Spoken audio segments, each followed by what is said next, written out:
So, crypto, it's not for everybody. But here's some good, the bad, and the uglies of just a couple things here in cryptocurrencies that you might run into.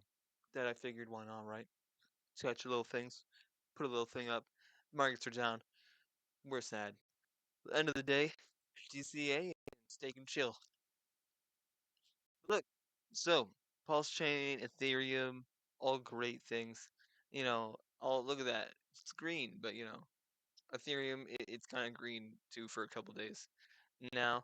So I mean that's great, but who knows what'll happen next? But look, crypto, we all want those green days because that's what provides us with with that financial independence. Like 100%. That's just the way the cookie crumbles. Like we all know that. But it's not just about the green candles, guys.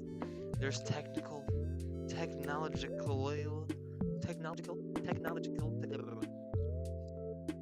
There is technological, tech. Fuck. There is plenty of technical innovations here in the crypto industry. For crypto is technology. But there's much more than in its most basic form. It's just way more efficient for transacting funds. Crypto is way cheaper and for payments and so much faster for just transferring like wire transfers and payments. Like we know that. Other than that, it's one of my personal favorites of what I think is it's a good and a bad thing is the code because the code cannot be changed. It can be changed on a proxy server, but that's not what this is about. Most cryptos, they're just contracts posted up, released onto the blockchain, and then they don't change. They just do whatever the code says, whether that's release coin or have inflation, give people coin. There's options. But this unchanging code, this unchanging law of crypto, it's perfect for privacy and security as long as the code says so. Just keep that in mind when looking into new things and whatnot. There's new things coming out where the code, might not be so private or secure. We don't know until we know, right? But either way, like I was just touching there a moment ago, to protect you against inflation. If you so deem it, you just store the large amount of your assets in something that doesn't have inflation. Wow. But there's other options that give you inflation that like if we look over here, um, there's coins on here that'll give you a yield. Like ASIC's one of them, P Drip's another one of them. You can get a yield from things, and then that little tiny green X, that's an inflation coin called Ink. You can stake coins and earn it. It's pretty nice, pretty nice. But there's options for yield, which yield is inflation for the most part. So I mean, but that code, it's both a good and a bad thing. That's just kind of the way the cookie crumbles. Because you can have scammers, you can have innovation, and then innovation just doesn't go the way you want it to. So, oh shit, things happen, things break, and then bad things happen. Like look at Terra Luna, and all the hacks that have happened on the blockchain as of now. They happen. That's just the way the cookie crumbles. That's why it's best to own your coins and in a wallet. That's yours. For if it's not yours, whose is it? Maybe just ask yourself that. Okay, so I mean, we touched on code. It's not all bad though. Sometimes things can be fixed. Sometimes they can't. But other things that I put in this here bad section is like centralization, because that's what we're trying to get away from is the banks owning literally everything.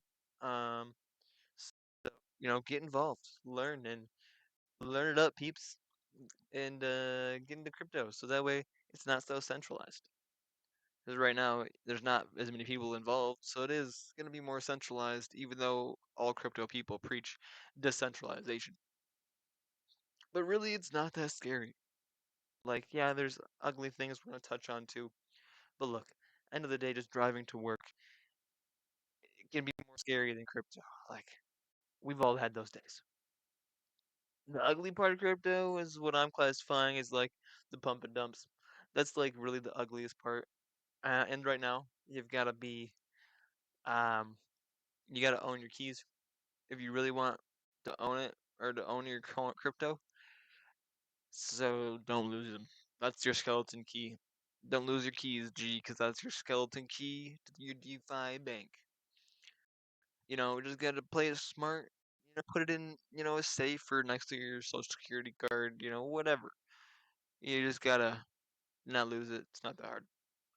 But the pump and dumps, they definitely be real, and they're pretty ugly sometimes. You got those scammers that just come in, pump a coin, pump it, put a bunch into marketing, yada yada yada, and then they just pull it right on out. That's never any fun. We don't like that. But like pump and dumps, there's also market manipulation, just like in any market. That's why more people got to get involved. The more people hold, the less it can be quite manipulated. But there's emotions, and the more retail people involved, the more those emotions are gonna swing the market too, up and down. It's just the way the cookie crumbles. But like I said, it's not that scary. Crypto, it's great. You can get your DeFi yield. You come over here to pulsechain. You park some assets. You get yourself some coins that you can just hold and get yield, like V that V coin, that green V. Yeah, that's a nice one. What else we got on here that's just standing out? I mean, time. It's not a lot of yield, but it's pretty decent. Pretty decent. It's nice. Nice. I promise. I'm not seeing a whole lot of any other ones on here, but look, shout out to Pulse Organs. This is one of my favorite yield protocols. They got options. You can earn any coin you see right here on this list. You can earn it where it says earn, and you got these rows. Whatever one you want to earn, you can earn. That's pretty cool, if I do say so myself. So there's these things. These codes are awesome, and they ain't gonna change because they're burnt liquidity and all that jazz. It just is what the market says it is. Have a good one though.